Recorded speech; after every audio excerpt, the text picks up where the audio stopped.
Hi, guys. Welcome to Season Crazy. We are your hosts. My name is Summer. I'm Brandi.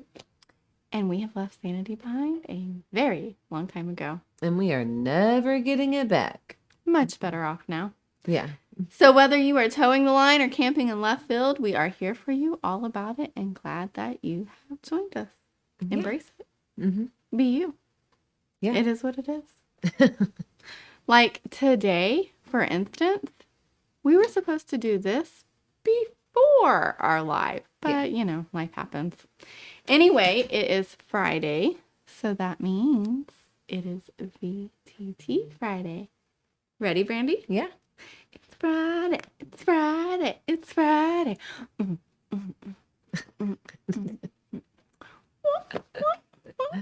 Wait, is that the Sprinkler? Yeah, the sprinkler.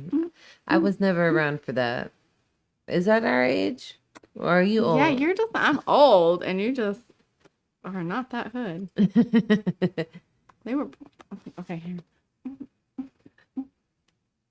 I don't think You weren't around for... No, I did the Cabbage Patch and the Running Man. What were the other ones? What was this? MC Hammer. Can't touch us. Yeah, whatever that is. She is not that cool, apparently. No, Yeah. Anyway, guys, big shout out to our sponsor, Rafa 180. You can go and look at all of the wonderful CBD products they have over on rapha180.com. And check out with the code Season Crazy to save 15% off your entire purchase and get free shipping on anything $85 or more. You know the drill. You can find us on everything. VTT Friday, Wednesday VRS 8 p.m. Central Time, live, where you can come hang out and talk about, apparently tonight, fish. Right? Yeah, we have talked awful lot about fish and food. Tonight, we did. So... thank you for being here. We just want to remind you guys that if you would head over to our YouTube channel and hit subscribe, we would truly appreciate that. It does help us. Yes. You guys act like you're a little bit afraid. Yeah, don't be afraid to comment, like, subscribe. We need that. That that you do. How are we going to ever know if you guys are interested? Come on now. Oh, yeah, and you can email us at seasoncrazy@gmail.com for ideas or funny stories you want to tell us, things you want us to talk about. And we just like hearing from you, so, because we're email lonely. us. Yeah. And we are planning to start interviewing people in the coming future. Yeah. Our thing that we've asked on our Wednesday episode and our live on Tuesday as well is... give us some questions that you would like us to ask those that we interview. Not any question. Weird, random, bizarre. Like, Brandi, give us an example. I don't know. What is your favorite toe? I don't know. You just like... I love that question. Actually, I think we're going to need to ask that. That was actually really good. That's what we're talking about. Because if somebody comes on Season Crazy... they have to expect to get at least 5 random, weird questions. Right. And if y'all answer these questions quickly, we know y'all are a bunch of weirdos too. Right. Like if you know what your favorite toe is without having to really think about it, you might be one of us. Or if you say something like this, well, my pinky toe, because I just think it's little and cute. Yeah. I don't like my pinky toe, so that's definitely not my favorite one. Yeah. Yeah. I don't know what it's called. My favorite one is like the one before the pinky toe. I like my big toe because the nail is big enough for me to paint without like putting nail polish all over my toe. Right. I mean, yeah, it's up there. Maybe it's my second favorite. See? You see? Anyway, today we're going to kind of talk about being present in the moment. Yeah. We have a lot going on in our lives, as you do, I'm sure. Right now, the season that I'm in is loved ones have been in the hospital. We are getting ready to move, which I know we say that all the time, and I promise you it's not a lie. It's just been drug out forever. Like, I feel like, The Sandlot. It's like I need to, zoom in forever. because that's how I feel. But we're getting there. Having said that, now we really need to get our house on the market. I don't know if you've ever done that with feral children. I love me some babies. Yeah. But they are breaking light switches, cabinet doors, putting holes in walls, swinging chandeliers, and it has been a lot. Plus, we're trying to maintain teaching, working, living. And our big, giant thing that's coming up is my son Romeo is graduating. Yes. Oh. With that comes all of the fun things. He's got senior banquet where we get to go and honor him. Right. He's got sign-on day to the school that he's going to be attending next year, so they get to go and sign on, and they give him a hat, make a big deal about it, take pictures. Super cool thing, fun for the kids. He's got a spring show coming where he's going to be playing the guitar and singing with a couple of his friends. Ooh. Yes. And then, of course, graduation. We are so swamped. All of the things that lead up to this are pictures, ordering cap and gowns, yearbook stuff. It is insane. But I feel like looking back in the past, and there are times and seasons that I can't remember. Right. I was so busy. And as much as I wanted to be in the moment, things were pulling me 1,000 different ways. Right. Well, yeah, that's what's happening now. But I told Brandi on the phone, I am being extremely intentional about being present. And that's been my goal with all of his senior stuff the last couple months as we've been planning. Right. Pictures. I mean, they do a fun little slideshow when the kids are walking across the stage. Oh, yeah. You write a blessing for your child so that you can read the blessing over them when you're on the stage. The parents go up on the stage when the child gets their diploma. Oh, that's sweet. It is. You'll get to see. She's going to be there.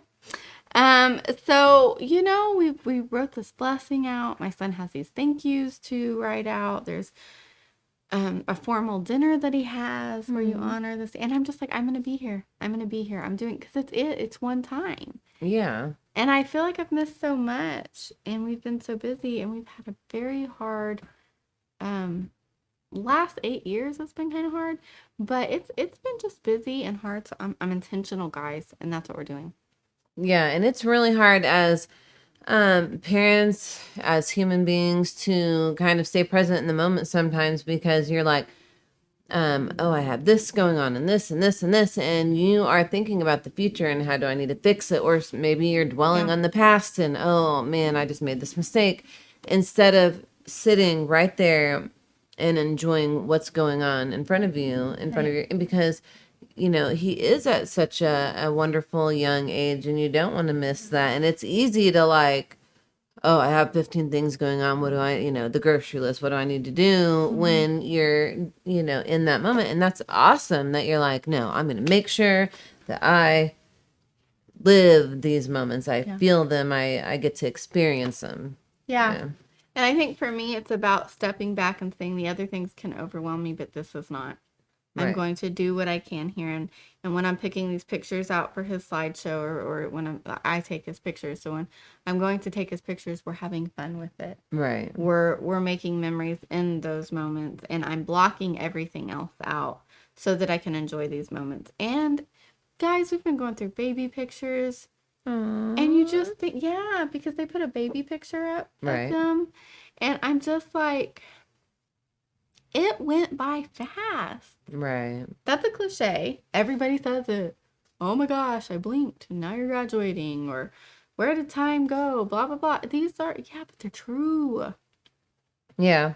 When you got a lot of things going on, it does seem like time is slowing down and things are forever. But then one day you find yourself like, whoa, hold on a second. It's been 18 years? It's been 17 years? It's been how many ever years? And you're like, wow, sometimes life seems really slow, but then suddenly you blink and it's, wow, here I am.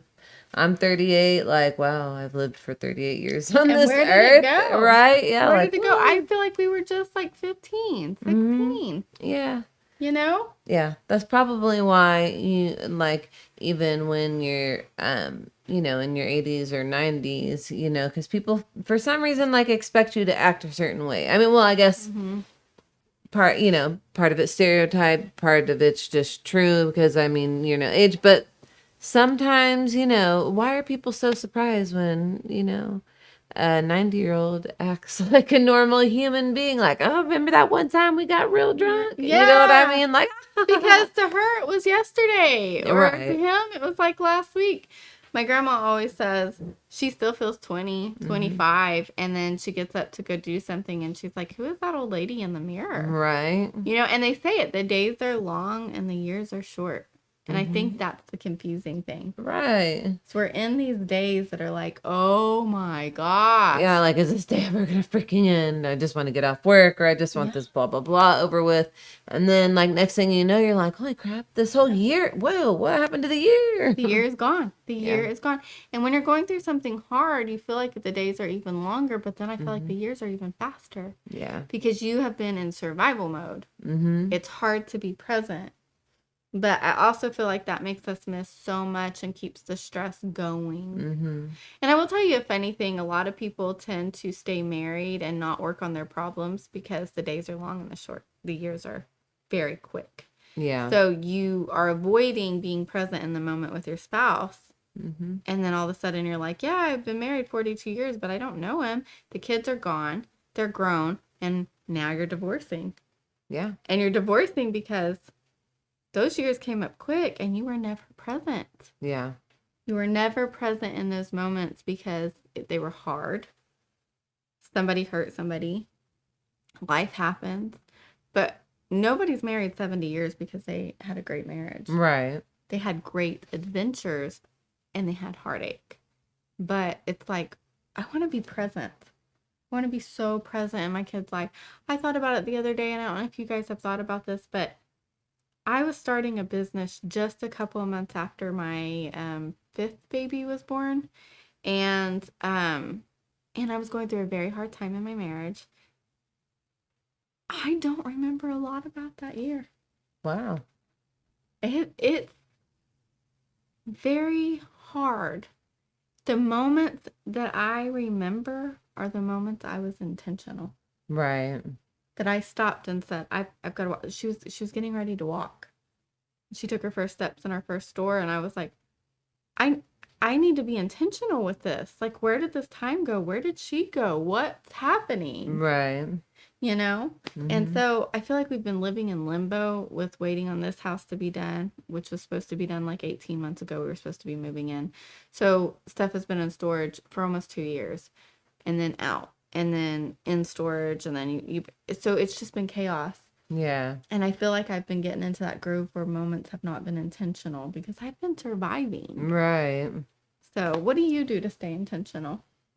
Well, that's been a learning curve for me because I just get so like stressed out and worried about everything, but also I didn't have those kind of moments with my mom. So I don't really know, but what I've been trying to do is like make sure that like whatever my child is doing, whatever they're saying, I'm listening wholeheartedly. I'm taking time to go, okay, nothing else matters, and I'm going to listen to what they say, or we're going to watch the show that they want to watch, or we're going to go to the park, and I'm going, like, anytime my thoughts just start to wander of like, oh, I got to do the laundry or whatever, I just try to pull myself back. Like, these are the important moments in life. And you want to enjoy them because I mean, they're not going to be kids forever. They're not. And I've been getting convicted with my 10-year-old. She has started to come to me and want to have conversations. And I will say I'm guilty of being on my phone more than I should be. I pick it up to email somebody for work and do something for my other job. And then like I want to check something. Right? Then I get sucked in and then I'm sitting there and I really don't need to be on it. Right? But she has come and she started talking to me, and I'll find that like I'm listening to her, but I'm still on my phone. And so I've gotten convicted and I've been like, no, like I need to put this phone down. Right. My child is in front of me and she's trying to talk to me and she's trying to engage with me because she desires that relationship. Right. If I don't pay attention to the small things, she's never going to come to me for the big things. Yes. Yeah, and I'm definitely guilty of that. I've done that a lot, and then I started to realize, like, wow, way too much time is passing. And I'm not doing all the things that I wanted to do because I didn't grow up with your traditional, like, well, okay, who does, like, not, there are a lot of But this people who don't affects grow my up in your traditional, quote unquote, traditional household, but I didn't grow up where I remember my mother and my father being together. I mean, I have like 1 to 2 memories of that, and then having different stepdads and whatever, but I didn't. And then I had like an addict for a mom, and she didn't do all those motherly things with me that you see a lot of people doing with their kids. So I don't always know what to do, and I would find myself kind of like, I don't know, maybe carrying on the tradition of whatever kind of parenting style you want to call that, more hands off. I don't, well, not hands off. She was a single mom who had to work, who had lots of things to do, who also, was in AA and also had boyfriends and whatever else. Like, so to me, like, I didn't get that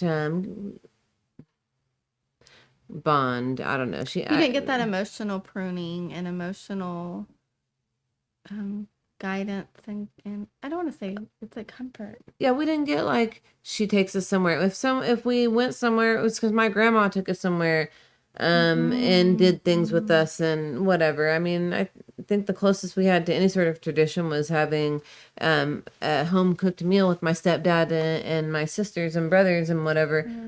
Yeah. You tell me. That's the closest that I came to any sort of like family interaction. So to me, it does not come natural to be present in the moment, to do all of those things. But I did see it enough on TV as a kid to like, oh, I want to do that with my kids. I want my kids to know that I love them. I want to do things with them. And then I found myself not naturally doing that. And I've had to like intentionally, this is how we're going to be present in the moment. These are the things that we are going to do. And when they were little, I was doing that naturally, like, because I wanted to take them to the science museum. I wanted to do all these things. And then, well, with the whole Kevin situation slash, then being a single mom, like just life happened, and all that went out the window, and I just went off into La La Land for how many ever years. And now I'm like, yeah.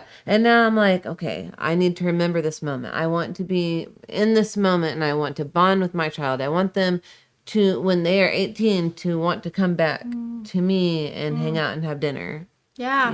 And be intentional with you. Yeah. To be intentional with you. Today my son doesn't feel good. Neither of us feel well. And I say my son, my 17-year-old son, I have 4 boys. My 17-year-old doesn't feel well. And I was laying on the couch. I just got done cleaning. And, here's my 17-year-old can shave and drive and it's pretty much a man. Crawls up on the couch next to me and lays his head on my shoulder because he doesn't feel good. Yeah. And he still wants mom. Right. But that makes me think those intentional moments made him feel safe. Yes. Made him feel like I was present and made him feel like I might almost be a grown man. But you know what? I think that boy could come home at 45.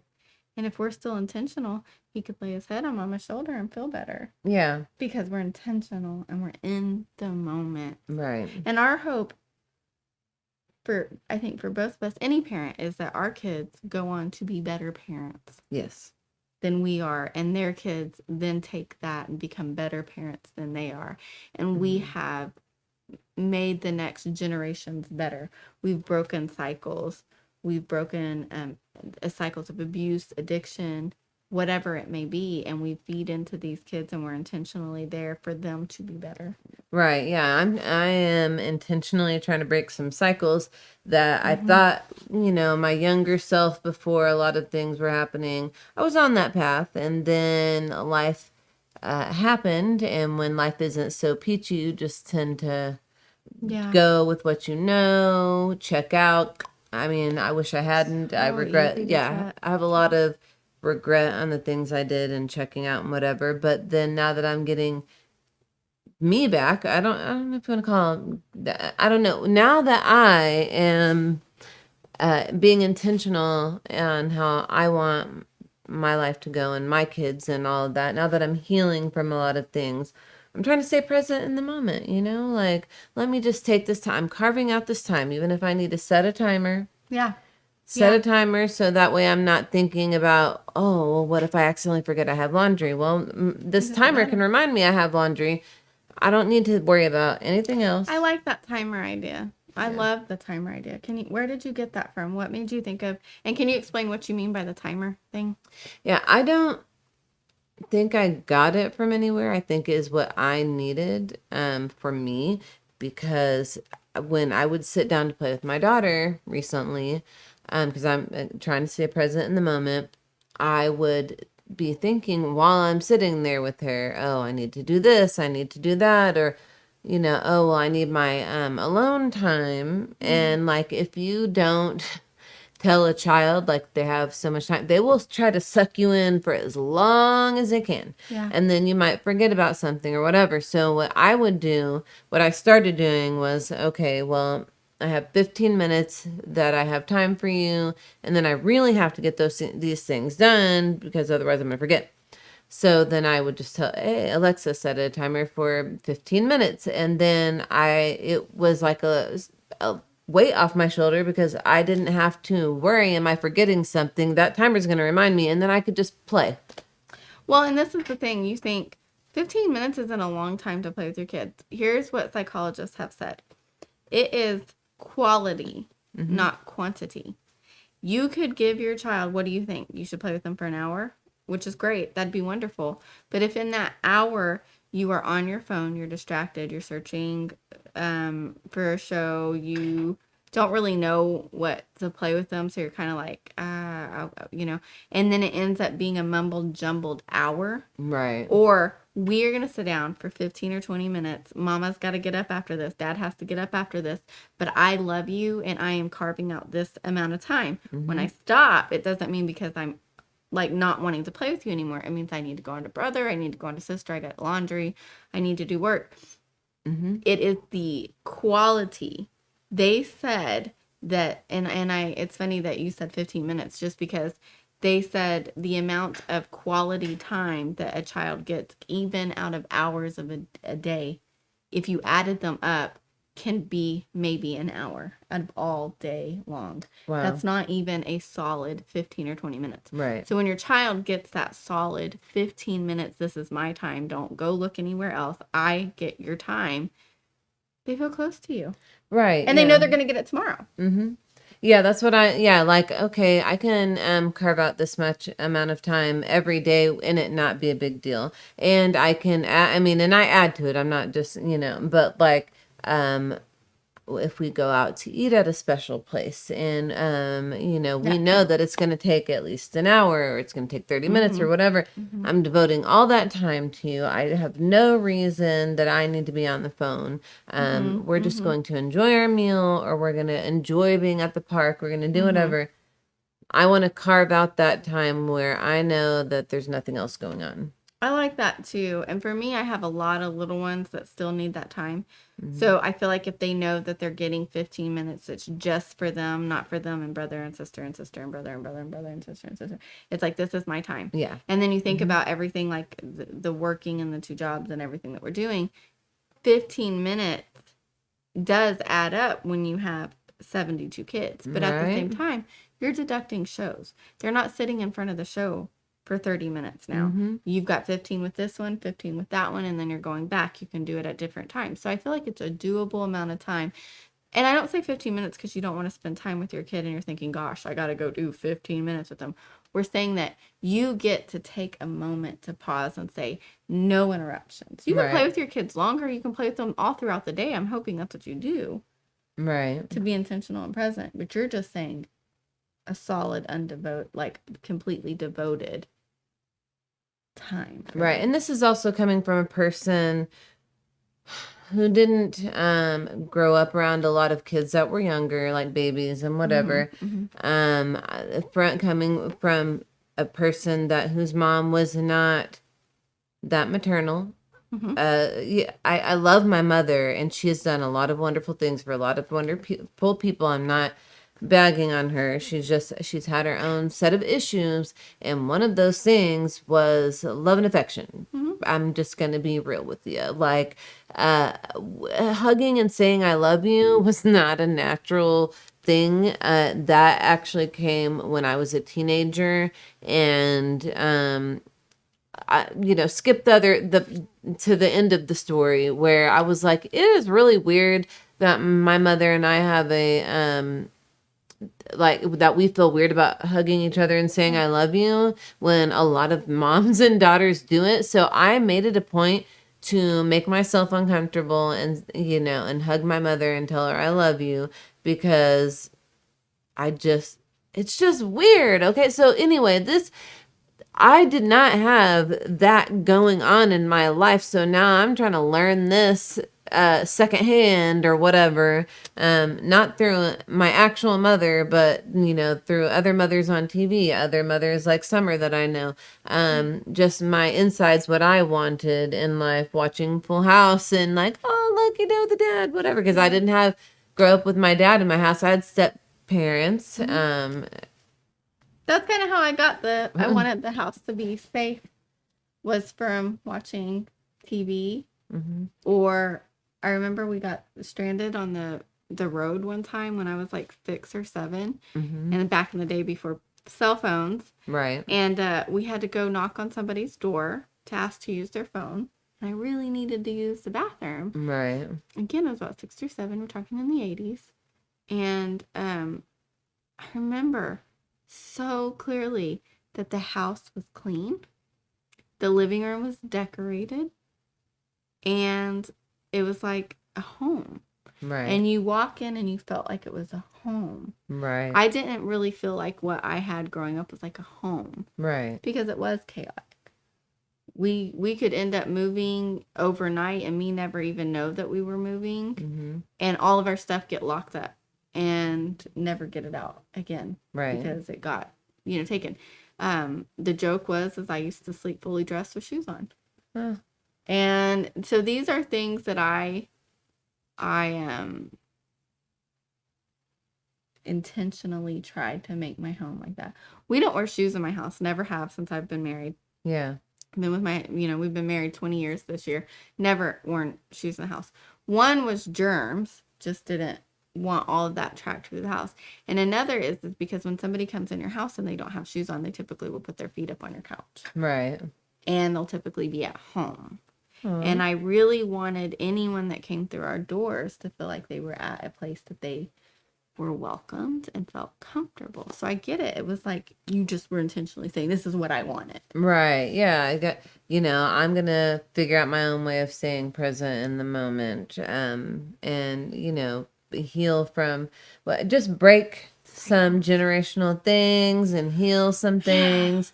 And sometimes you got to learn from other people or just kind of feel your way around in the situation. Cause my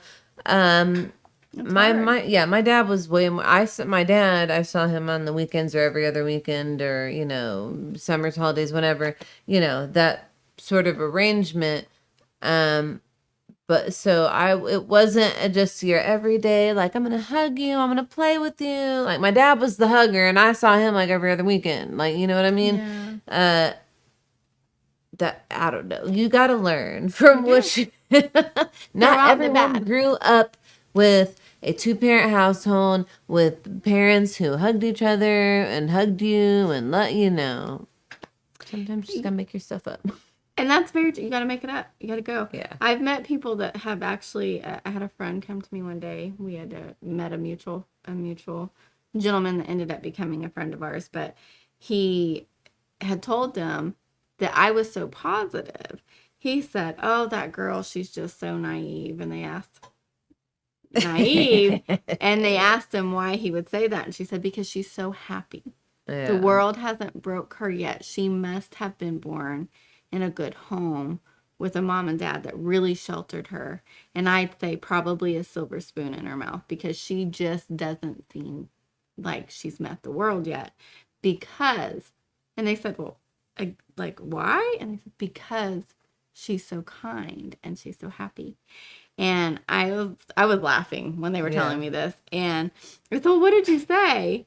And they said the first thing that came to my mind was if she was born with a silver spoon in her mouth, that thing was rusted, busted, and broken. Yeah. And they didn't get into my business with him completely, but they shared a little bit of my story with him that they thought I would be comfortable with. And then he just came up to me and he was like, why are you so happy? Yeah. Like, why are you so happy? Mm-hmm. And the thing is because I intentionally choose to be. Yeah. And so that's what I want to pass on to my kids is they get to choose it. Yeah.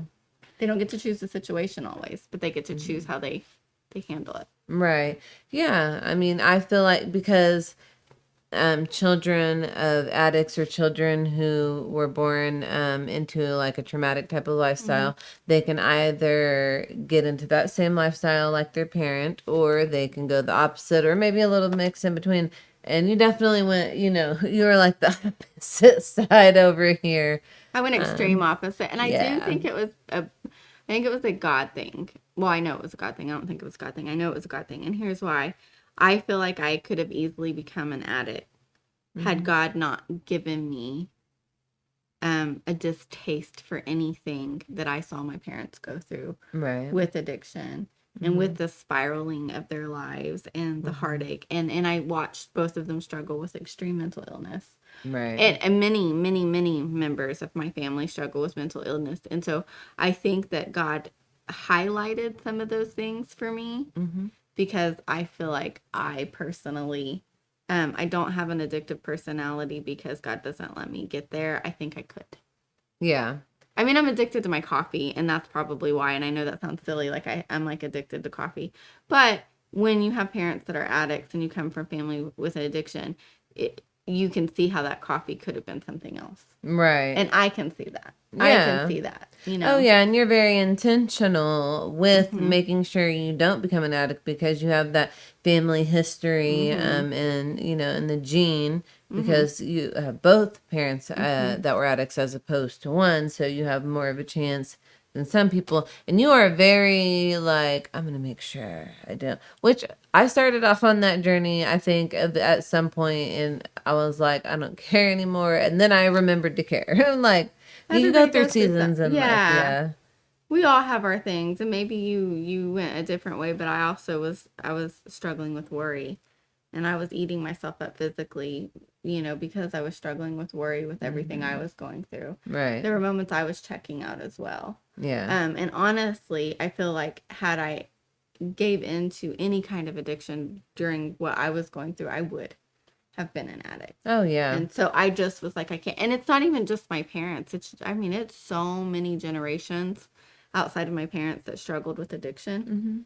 I will be one of the first generations to break the addictive cycle. Right. On both my mom and my dad's side. Wow. So that is a huge deal. And so that's kind of why I'm intentional.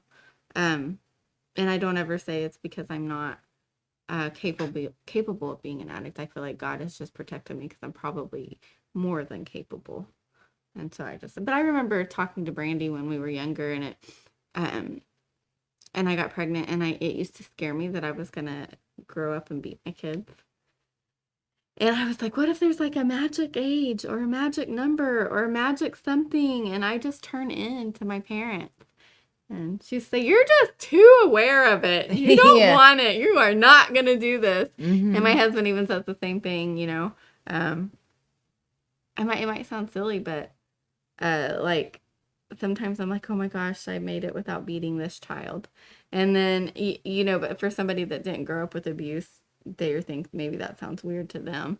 But for you, breaking a cycle, it seems like an accomplishment. You made it to the end of this race. Right. Yeah. Because everyone, gets frustrated at some point or another, but they might, if they've never seen that or felt that or been a part of that life and didn't have to witness it, they're not going to think about like, oh, what an accomplishment. I didn't beat my kid. They might be like, oh, I'm so mad. And then not think about that. But then you're like, oh, well, this would have happened to me. Yeah. And I'm not doing that to my kids. That's like, yeah, I mean, it's kind of a big deal. Hard. Yeah. But not because I want to beat my kids. It's just in my head that I don't want to. Right. And so my big thing is if I'm very upset with my children, I don't discipline until I'm calm. Right. My kids will even if they do something sneaky that's maybe not like I was going to spank them, they go, well, what's my punishment? They know mama's not going to give you any disciplinary action at that time. I'm not going to tell you how long you're grounded at that time because I have to analyze it. I have to go away. I have to be away from the situation. I have to think about it. Right. And then my joke is I always tell my kids I'm going to bite them. I'm going to beat them. I'm going to bite them. And they just laugh at me. My aunt the other day, I was on the phone. I was like, I am going to beat this child. And she just laughed and was like, I believe you about as much as he did. Right. But that feels good to me because other people are seeing in me that is not there. Yeah. You are not exhibiting that. And for somebody that's grown up in that, that's like, okay, it's a win. Right. You're like, woo. I mean, but yeah. Because, I mean, for me personally, I didn't realize how much DNA really affected you. But you might, yeah. Oh, it does. Oh, I've been learning. Nature versus nurture. It's both there. Yeah. Yeah, it's definitely a thing. Some things are in your DNA, mental or physical, just the way your body's makeup is or whatever. But I'm sure you seem like you've been like, well, I definitely don't want to beat my kids, so I'm going to intentionally like do these things. Yeah. Yeah. So you've been very aware of it. I think you have to be aware. I would see my mom go from one extreme to the other extreme, and I thought if she would just pause, and so yeah, I'm very intentional with it. Very like I don't want to do this, and it is funny because nature versus nurture is huge. Some of my children we've been blessed to adopt, and I swear they do some stuff, and I'm like, that has got to be their birth mama. Yeah. Because, I mean, I tried to blame my daughters being hood on her, like their birth mom, until like everybody at church called me out on that one. Right. Yeah. I was like, I don't know where she gets this from, and like. I was in a group of like 5 women that were like, you're playing, right? I was like, no. She came over to me and was like, da, da, da, da, da. And they're like, you literally slow grabbed the air 4 times. And I don't know what your neck is doing over here right now, but that's you. Yeah. Oh, yeah. I don't understand how you still haven't realized you were sassy. I know. And I was like, what are you saying? Whatever. Like, just don't. The Cincinnati Summer Cubs out. Okay, let me tell you. Anyways, we are out of time, guys. Don't forget to subscribe. Check us out on VTT on Friday, Wednesdays on our YouTube channel, Season Crazy, and 8 p.m. Central Tuesday nights on VRS. All the other places, go check them out. And don't forget to check out our sponsor. Thank you for hanging out with us today. Bye. Bye.